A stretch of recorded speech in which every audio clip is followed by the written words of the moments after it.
Mahigit naman sa 1,400 na pamilya sa Pangasinan ang inilikas dahil sa hagupit ng bagyong Pepito. Nakatutok CJ Turida. Alas 8 ng umaga kahapon, inilikas ang ilang residente ng Barangay Bunuan Geset, partikular ang mga nakatira malapit sa dagat. Bahagi ito ng ipinatupad na preemptive evacuation dahil sa super bagyong Pepito. Dinala ang mga evacuee sa North Central Elementary School ng barangay. Mas maaga pong dumating kami dito. Siyempre kawawa naman po yung mga anak ko, mga apo ko.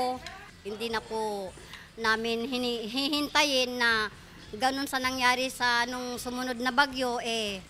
Basang-basa po mga apo ko. Nagpatupad din ng preemptive evacuation sa Barangay Maluwid kahapon ng hapon. Medyo nahihirapan tayo sa pagpapalabas doon sa ibang families natin. Sa Tala ng Pangasinan PDRRMO, nasa 1,419 na pamilya o katumbas ng 4,644 na individual ang inilikas dahil sa super bagyong Pepito. Mula ito sa 15 mga bayan at lungsod na grabeng naapektuhan ng bagyo. Sa evacuation center, may tinatawag natin camp management.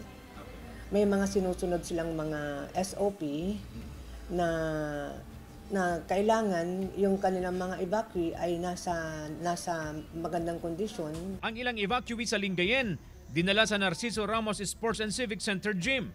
Bago po tayo bumalik sa ating mga tahanan, make sure na safe muna. Samantala, dahil sa ulan na dulot ng super bagyong Pepito simula kahapon hanggang kaninang madaling araw, binaha ang ilang kalsada sa Lingayen.